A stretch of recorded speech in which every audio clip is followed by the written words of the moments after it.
CII 30వ భాగస్వామ్య సదస్సుకు Visakhapatnam వేదికైంది.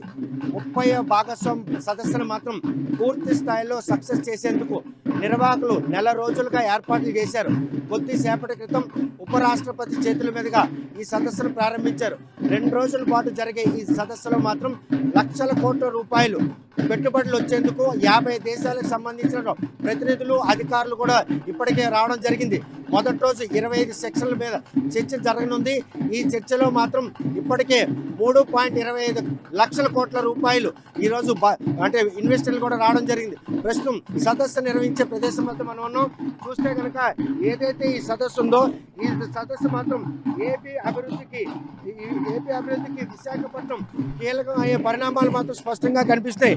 CI 30 భాగస్వామ్య సదస్సు మాత్రం తొలి రోజు 25 సెక్షన్లు వివిధ అంశాలపై కీలక చర్చలు నిర్వహిస్తారు.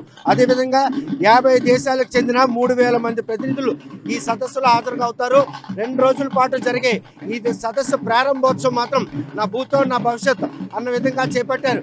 చూస్తే కనుక 1 నుండి 6 వరకు కూడాను అంటే ఇన్ గేట్లు పెట్టారు. అడుగడుగున భద్రతా చర్యలు. మరో చూస్తూ వివిధ దేశాలకు చెందిన ప్రముఖులు, కంపెనీలకు చెందినటువంటి సిఎక్స్ఓలకు రాష్ట్ర ప్రభుత్వం ఇప్పటికే ఆహ్వానాలు పంపించింది. 2 రోజుల సదస్సులో మొత్తం 45 పైగా సెక్షన్లు నిర్వహిస్తారనేసి ప్రణాళిక కూడా రూపొందించారు. మరోవైపు చూస్తే ఈ సదస్సులో మాత్రం దేశవ్యాప్తంగా ఉన్నటువంటి యూకే, యుఏఈ, అదేవిధంగా సౌదీ అరేబియా, రష్యా, బెహ్రెయిన్, అదేవిధంగా ఖతార్, న్యూజిలాండ్తో పాటు సింగపూర్, ఆసియా, యూరప్, నార్త్ అమెరికాతో పాటు సౌత్ అమెరికా, ఆఫ్రికా, ఓషియనియా ఈ దేశాలకు సంబంధించిన పెట్టుబడిదారులు మాత్రం ఈ సదస్సులో పాల్గొనడానికి ఇప్పటికే విశాఖపట్నం ఇచ్చేస్తున్నారు. మరో చూస్తే నిన్న ఒక్కరోజే 3.65 లక్షల కోట్ల రూపాయలు ఎంఓయూ కుదుర్చుకున్నట్లు చంద్రబాబు నాయుడు వెల్లడించారు.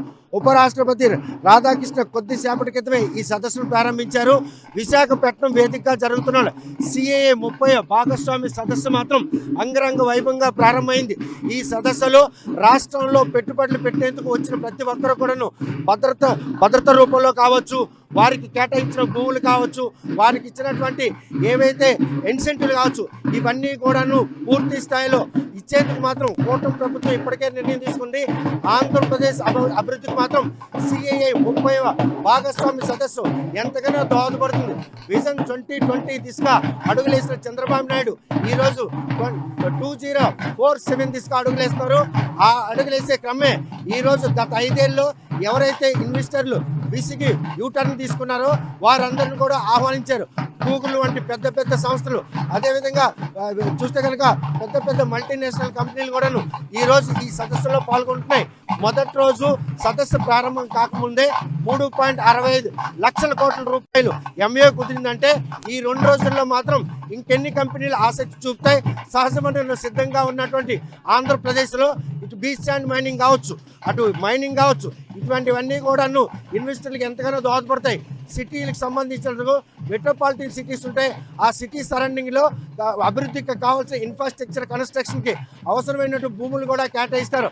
ఇవన్నీ పరిణామాలు కూడాను ఈరోజు ఆంధ్రప్రదేశ్ ముఖ చిత్రం మారేందుకు ఈ సిఐఐ 30 భాగస్వామ్య సదస్సు ఎంతగానో దోహదపడుతుందనలో ఎటువంటి అతిశక్తితో విజన్ విషయంలో చాలా మెలకువలు పాటించే చంద్రబాబు నాయుడు వ్యూహాత్మకంగా 16 నెలల కూటమి పాలనలోనే ఈరోజు ప్రపంచాన్ని ఆకర్షితులు చేశారు. ప్రపంచ నలుమూలల నుండి ఈరోజు పెట్టుబడిదారులు వచ్చేందుకు ఆయన 50 దేశాలకు సంబంధించిన వారికి ఇప్పటికే ఆహ్వానాలు పంపించే నేపథ్యంలో వారు ఊహించిన విధంగా ఈరోజు మాత్రం వివిధ దేశాలకు సంబంధించినటువంటి పెట్టుబడిదారులు విశాఖ చేరుకోవడం, లోపల సదస్సు ప్రారంభం కావడం, ఈ పరిణామాలన్నీ చూస్తుంటే కనుక భారతదేశం అంటే డబుల్ ఇంజిన్ సర్కార్ మార్కు ఆంధ్రప్రదేశ్ పై మాత్రం పూర్తిగా పడిందండలో ఎటువంటి అతిశక్తి లేదు.